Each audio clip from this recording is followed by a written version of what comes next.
नमस्कार दोस्तों, स्वागत है आप सभी का हमारे चैनल वर्कअप सीएसई में। दोस्तों, मैं आज आप लोगों को इस वीडियो के माध्यम से बताने वाला हूं, ईपीएफओ ने हाल ही में बहुत सारे बदलाव कर दिए हैं। उन सभी बदलावों में से प्रमुख 8 बदलावों के बारे में आज आप लोगों के लिए जानकारी लेकर आया हूं। आप लोगों ने अभी तक हमारे चैनल को सब्सक्राइब नहीं किया है, तो प्लीज़ इस चैनल को सब्सक्राइब अवश्य कर लें, ताकि आपको ईपीएफओ से संबंधित कोई भी नया अपडेट्स सबसे पहले मिले और आपको सटीक और बिल्कुल सही जानकारी आप तक पहुंचे। तो इस जानकारी में मैं आपको बताने वाला हूं कि ईपीएफओ ने जो टेबल डी में बदलाव किया है, उससे आपके ईपीएफ मेंबर्स के जीवन पे क्या प्रभाव पड़ने वाला है। दूसरा, कि ईपीएफओ ने पैसा विड्रॉल करने का पूरा सिस्टम बदल दिया है, उसके बारे में भी इस वीडियो में मैं बात करूंगा। तीसरा, बात करूंगा कि यदि किसी मेंबर्स का यूएएन डिसेबल हो गया है या उसका यूएएन नंबर डीएक्टिवेट हो गया है, तो उसके लिए क्या अपडेट है, उसके बारे में भी इस वीडियो में हम बातचीत करेंगे। अगला है, ईपीएफ के पुराने खाते से नए खाते में पैसे को ट्रांसफर करने का नया रूल क्या है। नए रूल में अब आपको खुद से पीएफ ट्रांसफर कराने की भी आवश्यकता नहीं, ईपीएफओ खुद ही पीएफ का पैसा आपके पुराने खाते से नए खाते में ऑटो ट्रांसफर कर देगा। इसके बारे में भी हम विस्तृत बात करेंगे। नेक्स्ट है, ईपीएफओ ने जीवन प्रमाण पत्र जमा करने का, सबमिट करने का भी नियम बदला है। तो इसमें क्या बड़ा बदलाव हुआ है, उसके बारे में भी इस वीडियो में जानकारी प्राप्त करेंगे। और एक बड़ा अपडेट के बारे में जानेंगे कि अब आपका जो यूएएन लॉगिन हो गया या पासबुक देखने के लिए जो लॉगिन करते थे, उसमें भी एक बहुत बड़ा चेंजेज हुआ है। उस चेंजेस के बारे में भी हम इस वीडियो में जानेंगे। नेक्स्ट जानेंगे कि यदि आपके पर्सनल डिटेल्स, केवाईसी डिटेल्स कुछ भी बदलना है, तो पुराने नियम और नए नियम में क्या अंतर है, नया नियम में क्या बदलाव हुआ है, नया एसओपी जो जारी हुआ है ईपीएफओ में, तो उस ईपीएफओ के नए एसओपी के हिसाब से अब क्या नया अपडेट्स निकल के आ रहा है, वो भी जानेंगे। नेक्स्ट, अंतिम में हम जानेंगे कि ईपीएफओ ने अब पासबुक देखने का जो सॉफ्टवेयर था, उस सॉफ्टवेयर में भी बहुत बड़ा चेंजेस कर दिया है। अब सब कुछ बिल्कुल डिफरेंट दिख रहा है, पहले जैसा अब बिल्कुल नहीं दिख रहा है। तो चलिए वीडियो को शुरू करते हैं। सबसे पहला था कि टेबल डी में परिवर्तन।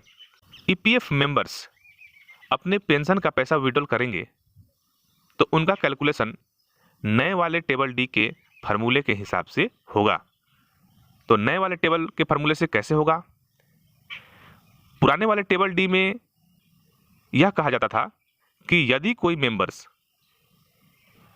6 महीना से कम नौकरी करके और नौकरी छोड़ देता है, तो उसके खाते में जमा पैसा, पीएफ का पैसा, उसे विड्रॉल करने के लिए ऑप्शन मिलता था। उसका कटा हुआ पैसा मिल जाता था, कंपनी ने जो जमा किया वो भी पैसा मिल जाता था। लेकिन पेंशन के फंड में जो पैसा जमा होता था, वो पैसा मेंबर्स नहीं उठा पाते थे। वो पूरा का पूरा पैसा ईपीएफ डिपार्टमेंट में रख लिया जाता था। लेकिन नए वाले टेबल डी का नियम कहता है कि यदि कोई मेंबर 6 महीना से कम भी नौकरी करता है, फिर भी वो अपना पैसा, पेंशन का पैसा, ईपीएफ का पैसा दोनों उठा सकता है। उसका कैलकुलेशन कैसे होगा? वो टेबल डी के नए वाले फार्मूले के फैक्टर के हिसाब से होगा। उसका वीडियो मैं अपने चैनल में डाला हूं, आप उस वीडियो को भी देख सकते हैं, डिटेल्स में जानकारी चाहिए तो। अगला अपडेट आता है इसमें कि पहले आप अपने ईपीएफओ से एडवांस विड्रॉल करने जाते थे, तो आपको पता होगा कि आपको कैंसल चेक या पासबुक का जेरॉक्स कॉपी सेल्फ अटेस्टेड करके, खुद से साइन मार के, उसको फिर स्कैन करके अपलोड करना होता था। अब नए नियम के हिसाब से आपको पैसा विड्रॉल के लिए अब कोई भी डॉक्यूमेंट जो है अटैचमेंट देने की जरूरत नहीं है, कैंसल चेक देने की जरूरत नहीं है, ये सब अपलोड करने की आवश्यकता नहीं है। क्योंकि जब आप बैंक का केवाईसी करवाते हैं, उसी वक्त आपका कंपनी पहले वेरीफाई करता है बैंक को, फिर फील्ड ऑफिस के द्वारा वेरीफाई होता है। जब एक बार वेरीफाई हो गया तो बार बार अपलोड करने की क्या आवश्यकता है। तो इस सिस्टम को अभी बंद कर दिया गया है। ये दूसरा अपडेट रहा। तीसरा अपडेट ये है कि बहुत सारे मेंबर्स के यूएन नंबर को डिजेबल्ड कर दिया गया है। डिजेबल का कारण आपको तो मैं पहले वीडियो में बताया हूँ क्यों डिजेबल किया गया है, कि जैसे कि बहुत सारे मेंबर्स के अकाउंट पे जो कुछ फ्रॉडेंट एक्टिविटी नजर आई थी, कुछ मतलब फ्रॉड होने की डर थी, कुछ एक्टिविटी मेंबर्स के खाते में दिखाई दी थी, जिससे लग रहा था ईपीएफओ को कि शायद हो सकता है कि इसके खाते में कुछ फ्रॉड हो जाए, पैसे कुछ इधर से उधर हो जाए। तो इसके लिए तुरंत प्रभाव से नया नियम लगाने तक उसको डिजेबल कर दिया गया है। धीरे धीरे स्टेप बाय स्टेप बहुत सारे मेंबर्स, जैसे कि लगभग 35-36 हज़ार मेंबर्स के खाते को इनेबल कर भी दिया गया है, लेकिन आज भी लगभग साढ़े तीन लाख मेंबर्स के जो है यूएएन नंबर अभी भी डिसेबल है। तो उसको इनेबल करने के लिए, यूएएन नंबर को इनेबल करने के लिए ईपीएफओ ने ग्रीवेंसेस पोर्टल में ही एक नया ऑप्शन बना दिया है। उस ऑप्शन पे जाकर आपको क्लिक करना है, चूज करना है, और उस ऑप्शन के तहत आपको रिक्वेस्ट डालना है। वहाँ पे लिखा हुआ है ग्रीवेंसेस इनेबल के ऑप्शन को आपको चूज करके ग्रीवेंसेस लॉगिन करेंगे तो आपका यूएएन नंबर अगर डिसेबल है तो इनेबल हो जाएगा। लेकिन आपको वो वाला ऑप्शन को चूज करना है। बहुत सारे लोग ग्रीवेंसेस डाल रहे हैं, लेकिन जो नया वाला ऑप्शन दिया है ग्रीवेंसेस, जो हाल फिलहाल में अपडेट हुआ है, उस ऑप्शन को नहीं चूज करेंगे तो आपका काम नहीं होने वाला है। नेक्स्ट अपडेट ये है कि पहले जो पेंशनर्स थे उनको हर साल अपना जीवन प्रमाण पत्र जमा करना पड़ता था, जहां जिस शाखा से उनका पेंशन मिलता था उस शाखा में, या फिर कोई भी सीएससी केंद्र है वहां पे जाके अपना डिजिटल लाइफ सर्टिफिकेट जमा करना पड़ता था, करवाना पड़ता था। अब उनको कहीं भी जाने की आवश्यकता नहीं है। वो अपने एंड्रॉयड फ़ोन पे 2 ऐप दिया हुआ है, उस ऐप के थ्रू अपना लाइफ सर्टिफिकेट स्वयं खुद ही बना सकते हैं। अब आपको कहीं भी जाने की ज़रूरत नहीं है, घर बैठे आप लाइफ सर्टिफिकेट, अपना जीवन प्रमाण पत्र जमा करा सकते हैं, ताकि आपका पेंशन रुके नहीं, आपका पेंशन कंटिन्यू रहे। अगर किसी का पेंशन लाइफ सर्टिफिकेट की वजह से रुक गया है तो आज ही वो अपना ऐप डाउनलोड करें और डाउनलोड करके अपना लाइफ सर्टिफिकेट जमा करें। इसके लिए भी मैं एक वीडियो बनाकर अपने चैनल में डाला हूँ, आप उस वीडियो को देख लेंगे तो आपको पता चलेगा कैसे लाइफ सर्टिफिकेट अपना खुद से अपने मोबाइल से बनाना है और उसके लिए क्या क्या रिक्वायरमेंट है। नेक्स्ट अपडेट है, पहले आप देखते होंगे कि आपका यूएएन नंबर डाल दिए और अपना पासवर्ड डाल दिए, कैप्चर डाल दिए, आप लॉगिन हो जाते थे। लेकिन अब नया नियम के हिसाब से आप जब भी आपको लॉगिन करना है, या तो आप अपने यूएएन मेंबर पोर्टल में लॉगिन होना है, या आपको पासबुक देखना है ऑनलाइन, या फिर कुछ भी आपको पासबुक में कुछ चेंजेस करना है, देखना है, तो लॉगिन करने के लिए आपको आपका रजिस्टर्ड मोबाइल पे ओटीपी जाएगा। ओटीपी डालने के बाद ही आप लॉगिन कर पाएंगे। मतलब ये अब हाईली सिक्योर्ड हो गया है। बहुत सारे लोग क्या करते थे, किसी दूसरे के मोबाइल या लैपटॉप पे अपना यूएन पासवर्ड खोले तो उनके मोबाइल या लैपटॉप में उनका यूएन पासवर्ड सेव हो जाता था। सेव हो जाने से वो व्यक्ति कभी भी जब चाहे तब आपका लॉगिन करके आपका रिकॉर्ड देखता रहता था, या चाहे कुछ छेड़छाड़ करते रहता था। अब हाईली सिक्योरिटी होने के कारण हुआ क्या है कि अब कोई भी व्यक्ति बिना ओटीपी के किसी के भी यूएन मेंबर्स में लॉगिन नहीं कर सकता है। और इससे नुकसान ये हुआ है कि बहुत सारे लोगों ने अपने मोबाइल नंबर लिंक करके उस मोबाइल को नंबर को भूल भी गए हैं, बहुत सारे लोग रिचार्ज भी नहीं किए हैं, बहुत सारे लोगों का मोबाइल बंद भी हो गया है। तो बहुत सारे लोग अब आजकल लॉगिन नहीं कर पा रहे हैं, अपने इसमें लॉगिन नहीं कर पा रहे हैं। तो अब अगर जिन्होंने अपना ये नहीं किया करवाया है, मोबाइल नंबर चेंज नहीं करवाया, वो अपने प्रोफाइल में जाकर मोबाइल नंबर चेंज करवा लें, ताकि आपको लॉगिन करने में कोई परेशानी ना हो, क्योंकि बिना नंबर के आप लॉगिन अब नहीं कर पाएंगे। नेक्स्ट सबसे बड़ा जो बदलाव हुआ है वो बदलाव है कि यदि आपको अपने नाम, आपके डेट ऑफ बर्थ, आपके फादर्स के नेम, आपका जेंडर चेंज करना हो, आपका नेशनलिटी चेंज करना हो, कुछ भी चेंज करना है, तो उसके लिए एक नया गाइडलाइन एसओपी जारी हुआ है ईपीएफओ के द्वारा, और उसमें यह बताया गया है कि किस चेंजेज के लिए क्या डॉक्यूमेंट रिक्वायर्ड है।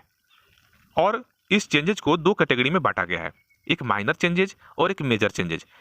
माइनर चेंजेज मतलब छोटा मोटा करेक्शन है, तो उसके लिए क्या डॉक्यूमेंट है, और उसका सुधार का टाइमलाइन भी एक फिक्स कर दिया गया है कि आपको इतने दिन में ही आपका ये करेक्शन रिक्वेस्ट, सुधार का रिक्वेस्ट स्वीकार हो जाएगा, कर दिया जाएगा।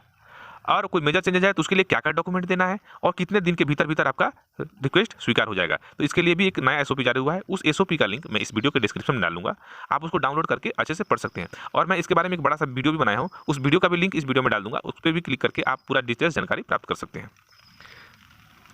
नेक्स्ट अपडेट है कि आपका जो ईपीएफओ का पासबुक जो पहले आप देखते थे, अब आप जो देखेंगे बिल्कुल चेंज हो गया है। बिल्कुल मतलब उसमें इतना बड़ा अपडेट कर दिया गया, अब जो लुक है बिल्कुल अच्छे से दिख रहा है। आपको पूरा उसमें कितना इंटरेस्ट मिला है, कब कितना इंटरेस्ट मिला है, कितना जमा हुआ है, कितना आपका एक ग्राफ के जरिए भी दिखाया जा रहा है, और एक मतलब बिल्कुल इंटरफेस बदल दिया गया है। अब आपको पहले से ज़्यादा अच्छे से समझ में आएगा। हाँ, एक मेजर जो अपडेट है मैं उसको अभी आपको बताना भूल गया था। एक मेजर अपडेट ये है कि यदि किसी मेंबर्स का यूएएन एक्टिवेट नहीं हो रहा है, तो आपके वर्तमान जो कंपनी है उसके पास आप रिक्वेस्ट डाल के अपने यूएन को एक्टिवेट करा सकते हैं, उनको ऑथराइजेशन दिया हुआ है।